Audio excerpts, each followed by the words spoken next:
सोयाबीनचं पीक अडचणीत आलेलं आहे. सोयाबीनला भाव मिळाला पाहिजे, हमी भाव मिळाला पाहिजे, भाव फरक मिळाला पाहिजे.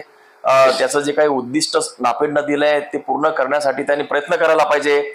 या संदर्भात मी स्वतः विधानमंडळाच्या बाहेर ट्रॅक्टर मोर्चा काढून आमच्या पक्षाने याच्यावर रान उठवलेला आहे, याची तुम्हाला सगळ्यांना कल्पना आहे. हा प्रश्न या पद्धतीनं चालत राहील.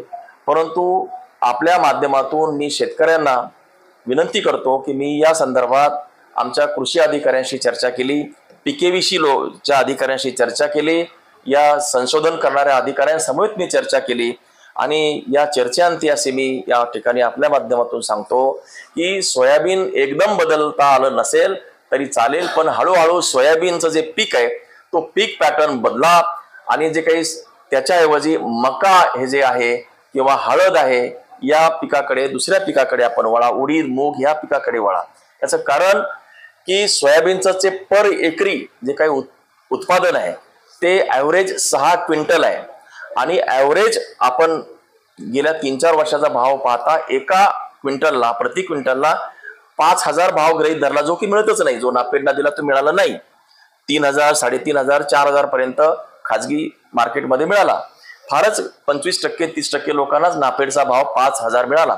गृहीत धरू आपण की 5,000 त्याचा भाव आहे, 6 क्विंटल पर एकरी आहे, 6×5 = 30,000 त्याचं पर एकरी उत्पन्न होतं. व्हेरॅज मका हे जर उत्पन्न घेतलं तर मक्याचं कमीत कमी जे यील्ड आहे ते पर एकरी हे 35 ते 40 क्विंटल आहे. किती? 35 ते 40 क्विंटल आहे.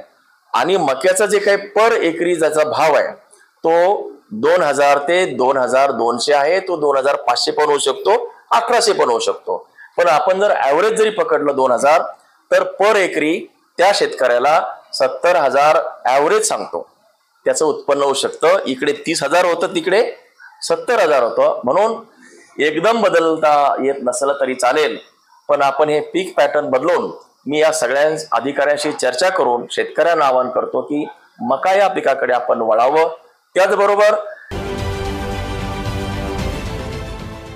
देश विदेशातील प्रत्येक घडामोडींचे लाईव्ह अपडेट मिळवण्यासाठी आता साम टीव्हीच्या सर्व सोशल मीडिया प्लॅटफॉर्मला लाईक, फॉलो आणि सबस्क्राईब करा. तसंच सर्व नोटिफिकेशनसाठी बेल आयकॉन प्रेस करायला विसरू नका.